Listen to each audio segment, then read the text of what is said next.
नवापूर तालुका स्तरावरील आयोजित छत्रपती शिवाजी महाराजस्व समाधान शिबिरात नवापूर तालुका कृषी अधिकारी रविशंकर पाडवी आणि त्यांच्या सहकाऱ्यांनी स्टॉल लावून तालुक्यातील शेतकरी बांधवांना कृषी विभागातील विविध योजनांची माहिती दिली। तसंच सुधारित प्रधानमंत्री पीक विमा योजना, पीएम किसान योजना, ॲग्री स्टॅक योजना, बीशीबी रामजी फळबाग लागवड योजना, भाऊसाहेब फुंडकर फळबाग लागवड योजना, पीक स्पर्धा योजना, SC/ST महा-DBT अर्ज संकलन आदी योजनेबाबत सविस्तर माहिती दिली। खरीप हंगामात नैसर्गिक आपत्तीमुळे पिकांचं नुकसान पाहता सर्व पात्र शेतकरी बांधवांनी 31 जुलै 2026 पूर्वी पीक विमा योजनेत सहभागी होत विमा भरण्याचं आवाहन नवापूर तालुका कृषी अधिकारी रविशंकर पाडवी यांनी केलं। अतिवृष्टी, पूर, दुष्काळ, गारपीट, वादळ तसंच नैसर्गिक आपत्ती झाला असता पिकांचे नुकसान झाल्यास आर्थिक संरक्षणाचा लाभ दिला जातो। त्यामुळे एकही शेतकरी आता योजनेपासून वंचित राहू नये याची काळजी तालुका कृषी विभाग घेत आहे। शेतकरी बांधवांनी मुदतीची वाट न पाहता जवळच्या बँकेत अधिकृत CSC सेंटर किंवा ऑनलाईन माध्यमातून अर्ज करावा।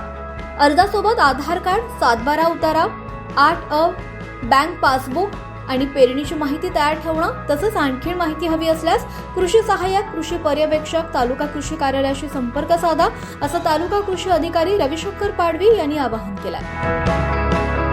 रविशंकर पाडवी, तालुका कृषी अधिकारी नवापूर। सर्व शेतकरी बंधू भगिनींना नम्र आवाहन करतो की प्रधानमंत्री पीक विमा योजना या योजनेची मुदत 31 जुलैपर्यंत आहे आणि यावर्षी आपल्याला माहीतच आहे की अल निनोच्या प्रभावामुळे आपल्याकडे पाऊस उशिराने पडत आहे आणि यापुढेही पाऊस खूप जास्त पडण्याचा किंवा खूप कमी पडण्याचा किंवा दोन पावसातलं अंतर म्हणजे जो खंड आहे 2 आठवडे 3 आठवड्यापेक्षा जास्त पण होऊ शकतो। अशा परिस्थितीमध्ये आपली जी पिकं आहेत त्या पिकांना नुकसान होऊ शकतं। तर त्या नुकसानापासून वाचण्यासाठी आपण सर्व शेतकरी बंधूंनी जास्तीत जास्त पीक विमा योजनेमध्ये सहभागी व्हायचं आहे आणि त्यासाठी जर आपण विचार केला तर ज्वारी, बाजरी, तूर, मका, उडीद, मूग ही जी पिकं आहेत तर या पिकांसाठी अगदी